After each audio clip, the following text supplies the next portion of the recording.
ഡിങ്കനും പാണ്ഡുവും എന്തോ ഒരു ചർച്ചയിൽ. എടാ ഡിങ്ക, രാവിലെ തൊട്ട് വല്ലാത്ത വിശപ്പ്. അതെ, തിന്നാൻ എന്തെങ്കിലും കിട്ടുമോ എന്തോ. വേനൽക്കാലമായത് കൊണ്ട് പുഴയിൽ വെള്ളമില്ല, മീനും കിട്ടാനില്ല. എന്തെങ്കിലും പഴങ്ങൾ കഴിക്കാമെന്ന് വിചാരിച്ചാൽ ആ മരം വെട്ടുകാരൻ കുറെ മരങ്ങൾ മുറിച്ച് കളഞ്ഞു. എങ്കിൽ നമുക്ക് വല്ല കാട്ടുതേൻ കിട്ടുമോ എന്ന് നോക്കാം. ശരി, നോക്കാം. അങ്ങനെ അവർ ഡിങ്കൻ പറഞ്ഞതുപോലെ കാട്ടുതേൻ തിരഞ്ഞു പോകുന്നു.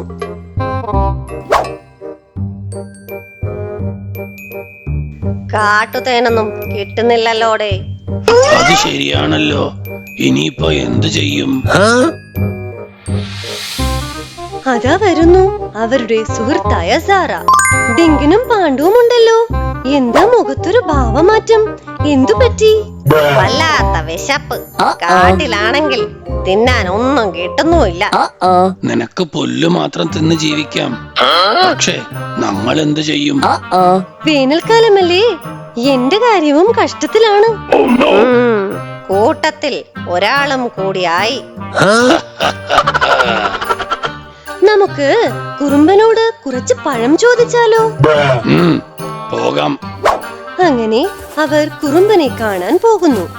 ഒരിക്കൽ പഴം ചോദിക്കാൻ പോയത് നിനക്ക് ഓർമ്മയില്ലേ ഡിങ്ക?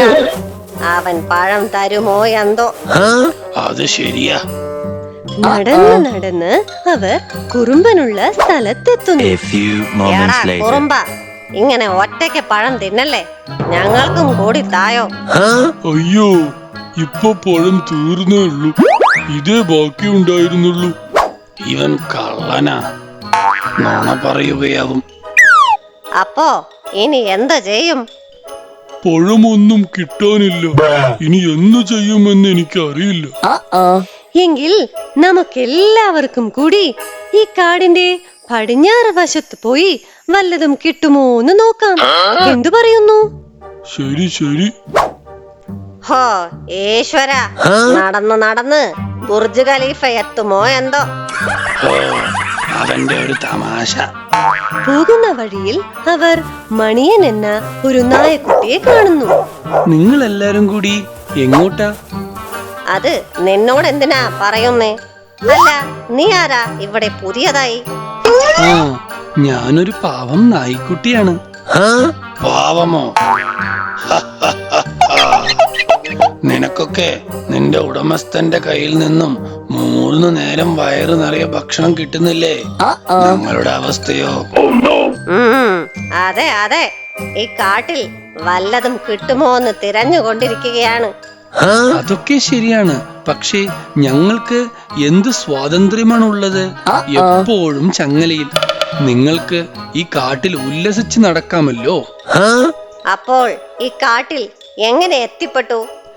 ഞാൻ എന്റെ മുതലാളി അറിയാതെ ഒളിച്ചു വന്നതാ. നിങ്ങൾ എന്നെയും കൂടി കൂട്ടാമോ? ഇവിടെ ഞങ്ങളുടെ സമയം പാഴാക്കാതെ പോയേ. അവന്റെ കുപ്പായോ അവനും.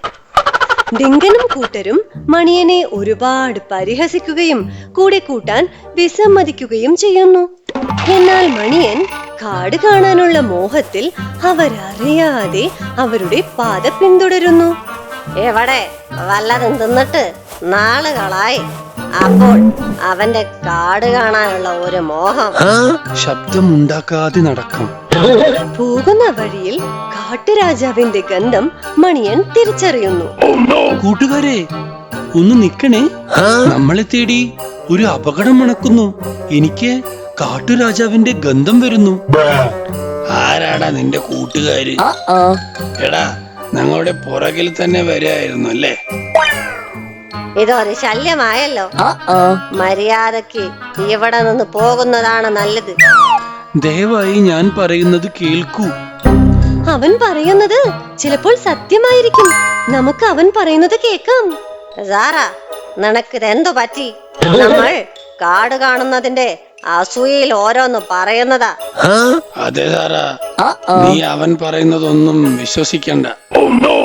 ഞങ്ങൾക്ക് ഭയങ്കര ക്രാണശക്തിയാണ്, എന്നെ വിശ്വസിക്കൂ. ഇത്രയും കാലമായി കാട്ടിലുള്ള ഞങ്ങൾക്കില്ലാത്ത എന്ത് കഴിവാണ് നിനക്കുള്ളത്? അതെ, വേഗം സ്ഥലം വെട്ടോ.